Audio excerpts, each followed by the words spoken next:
News every 15 minutes, weather every 10, and sports twice an hour.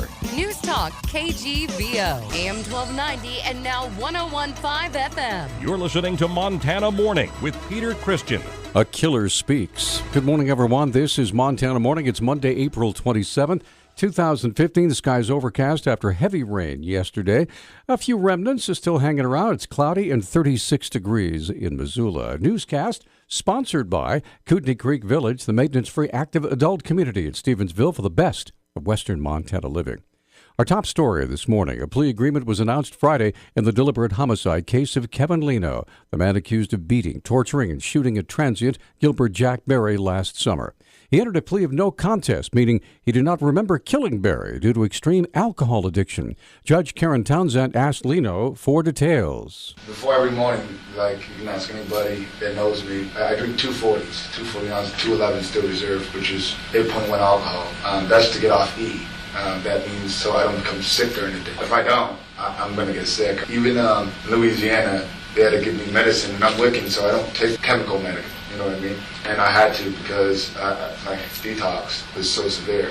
In case you missed it, he announced that in that comment that he was a Wiccan and was not allowed to take prescription drugs. Chief Deputy County Attorney Jason Marks described what happened during Leno's court appearance on Friday. Mr. Leno just entered a plea to his charge of deliberate homicide, and a sentencing date was set for July 7th. He is not contesting the facts of the case. It legally is the equivalent of a guilty plea, although it does not require him to plead guilty. Marks explains the no contest plea and the terms of the agreement. In his particular case, the basis of the no contest plea was that he was so drunk he doesn't really remember what happened and therefore would not be able to answer the questions that come with having to plead guilty. It calls for a 40-year sentence to the Montana State Prison. Leno will be sentenced in July and remains in the Missoula County Jail. An East Missoula man, 31-year-old Christopher Cooper, was on probation after being caught in a sex sting last December, was found to be in possession of child pornography on Thursday, and was arrested for violating the terms of his probation.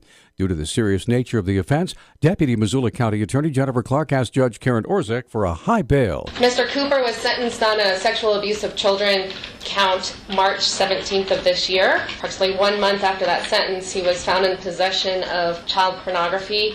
At this time, we believe he is a danger to the community, and we're asking that the court set bail at $500,000. Following his court appearance, Clark provided added details about Cooper's case. He is facing new felony charges. The state will be filing a persistent felony offender notice, which can increase the maximum penalty in this case to 100 years. Cooper was one of 7 individuals caught in a sex sting in December through the Internet Crimes Against Children Task Force and was on probation when he was arrested last week. Judge Orzek remanded him back to the jail on $200,000 bond.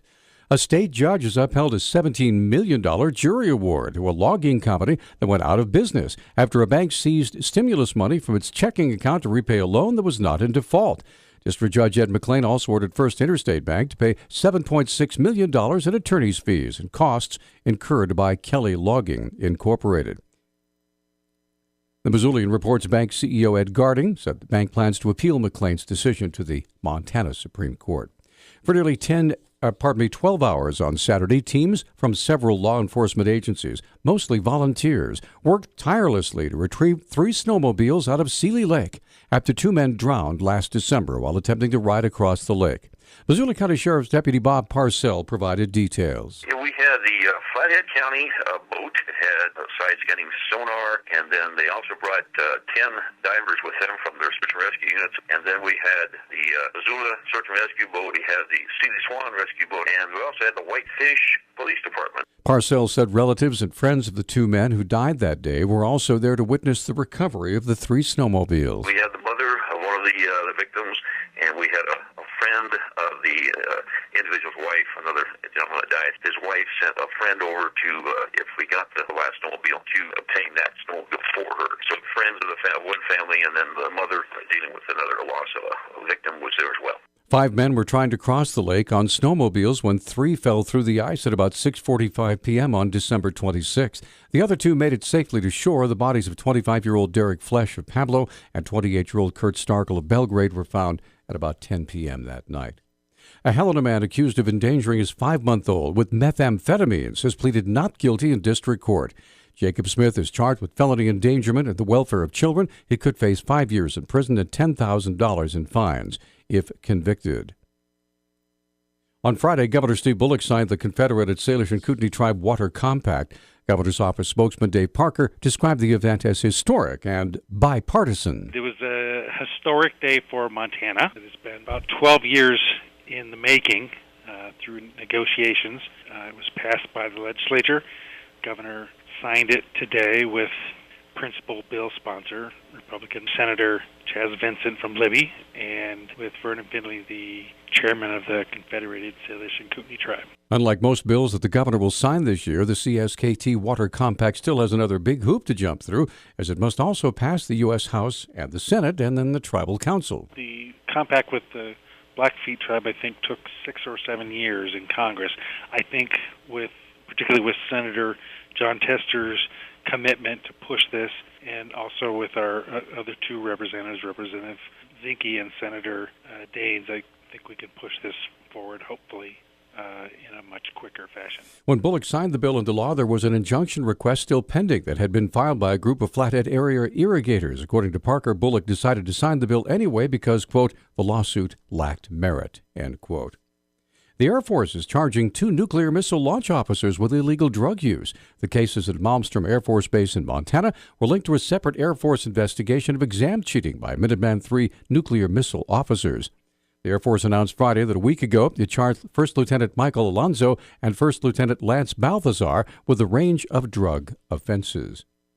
Last week, Montana Congressman Ryan Zinke expressed his concerns with the Bureau of Land Management and a Natural Resources Committee on the BLM's inexperience with fracking. Zinke called in to Talkback Friday to discuss those concerns. Here's part of the problem, is you have people in B.C. making decisions that affect Montana in the West, and they don't even know where Montana is in the map.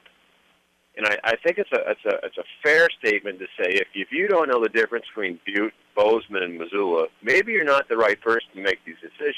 Earlier in the week, BLM Director Neil Cornsey encouraged the BLM to work efficiently with state regulators. Finally, it was no gaggle of geese, but 2 birds and a baby waddling through downtown Missoula stopped traffic and, of course, brought out everyone with a smartphone with a camera. The Missoulian newspaper reports it took an hour to guide the trio from the heart of Missoula back to the Clark Fork.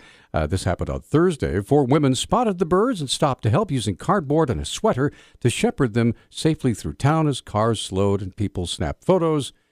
At last report, the birds were safely swimming down the Clark Fork.